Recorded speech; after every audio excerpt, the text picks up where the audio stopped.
vă arăt cum se vede localitatea din afara de pe hotar. Uitați ce frumos!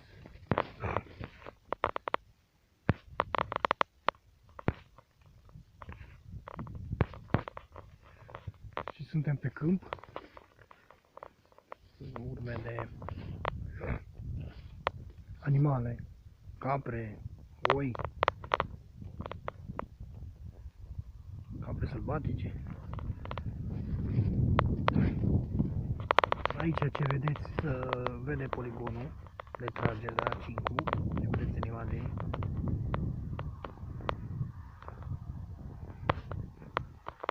Și satul.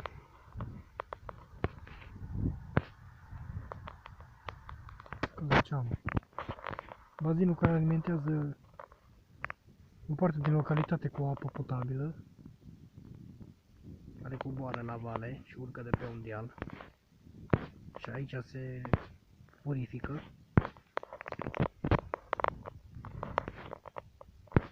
Și drumul de acces între localități.